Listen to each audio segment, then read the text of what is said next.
Nice. AJ had a sack today. I was going to ask you about him. I don't know how many snaps he played, but He played, they were all about even. He was 20, probably 20 something. I was just curious How he played? Yeah. Oh, he's getting better. He's getting better. He's still making too many mistakes.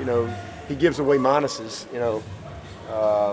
Again, but he's getting better. He's learning. He's playing fast. He's starting to play a little more physical, and but he can flat out rush that passer now. I mean, that's his gift. That's his natural instinct. But he's learning how to be a complete player and not just an athlete running around. And so I would put he and Xavier in that same category as far as just really becoming complete players. And Xavier's definitely ahead. He's got way more experience. He's played more, and really took a big step forward last week. He graded very well. And but KJ's doing great, man. He's on his way. Seeing Xavier graded well in the opener. Xavier Thomas. Yeah. Oh no, I was talking about Xavier Kelly. Xavier Kelly did. Yeah, he played probably maybe his best game in the opener. Played really well. I mean, still same thing. Still a guy that just needs a lot of reps and didn't really have much opportunity the other day, especially with kind of how we were playing those guys. But he's done well. Expect him to play a lot on Saturday though. We'll see. Hope so. What makes Syracuse's two defensive ends so difficult to contend? Well, they're smart, they're big, they're long, play hard, got motors for the game. They understand the game, well coached, but they're just big and strong and quick, and they know how to play with leverage, and they're a little nasty. I mean, they're tough. They're good players. They gave us all we wanted last year. Our tackles are in for a full day's work with these two guys. It'll be a good matchup. Speaking of X. Is the morale? Hey, Jordan.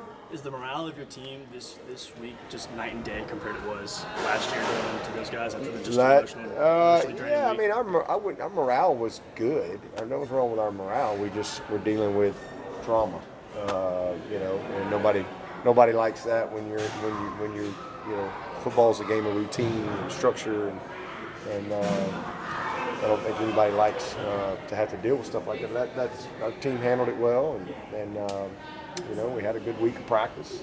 Our quarterback just got hurt, and that kind of derailed us a little bit. So, as I said the other day, if we can just get our quarterback to play 4 quarters, we're ahead of the game and not turn it over 3 times, then we'll have a much better chance to be successful in the game, and as opposed to having to overcome a bunch of stuff. We had to overcome a lot last year. The good news is we were good enough to do it. We were good enough to run the ball, and Chase was good enough to come in and win the game for us in the 4th quarter when we needed. Our defense was good enough to get the stops and get the ball back. The year before we weren't good enough. We weren't ready. We weren't ready with our backups, and we didn't play well on defense, and they just flat out outplayed us. Simple as that. They outplayed us on both sides of the ball, and we get beat. So, our focus is to just play well and take care of the ball, and just play a complete game. Protect our quarterback. That's it.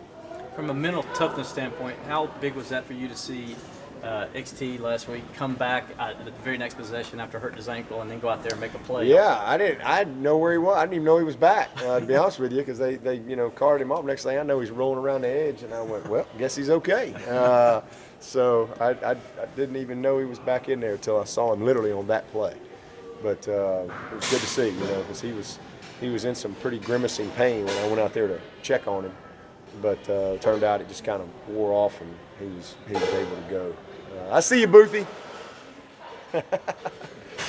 Defensively, how do you balance preparing for their tempo while also making sure these guys keep their legs under them? Well, we're practicing inside. Obviously, it's really hot out there, so but twofold. We wanted to be on the turf.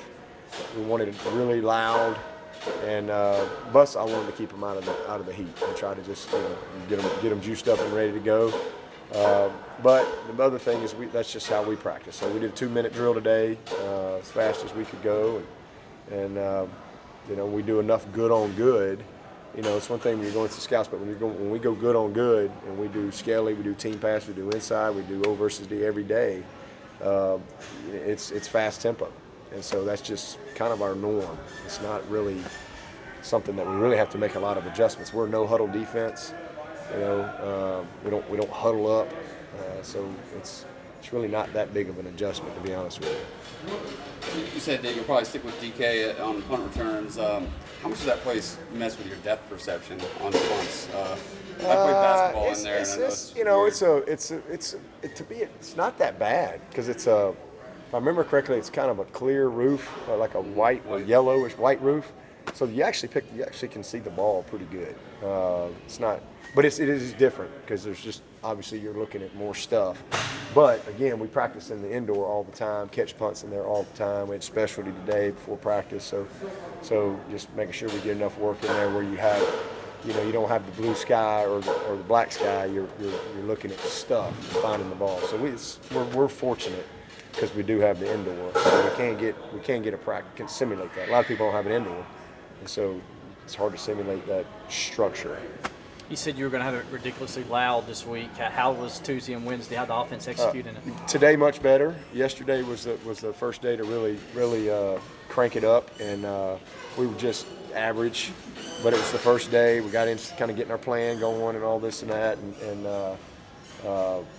you know, working our cadence the way we want to work it. And then today was much better. It was much better. And then again, we did a little good 2-minute drill against our people. Did a full speed team pass, third down against our defense. So it was good. They managed it well, and you know, they're excited to go and execute. Gage Cervenka's prowess in the weight room. You think he's Paul Bunyan to hear Sean Pollard talk about him? Does Coach Batten, do you witness him a lot firsthand in the weight room, and does Coach Batson talk about it? Oh yeah. Well, I mean, if Paul Bunyan was a real character, he'd be, or they were going to make a movie, he'd be the guy I'd pick. Well, maybe he needs to be a little taller. I don't know. But no, he is a powerful. I mean, he's as powerful a human being I've ever been around. I mean, it's unbelievable. And he's just training as a football player. You know, I mean, if he trained as like a you know, what do you call it, power? I guess a power lifter, like a competitive power lifter, he could do it. I mean, he is unbelievably strong, and then the fact that he was a 4-time state wrestling champ. You know, he just, when he gets his hands on you, you just can't move him, and it's hard to resist him. I mean, he is explosive. You can't move that type of weight without having explosive, you know, hips and just ankles and knees and just all your explosive areas. I mean, he's blessed, but he's worked really hard. But he did come in here strong, and then Coach B is just, it's like a kid in a candy store when he gets a guy like that just loves it. I mean, he's a meathead in the weight room, loves it every day.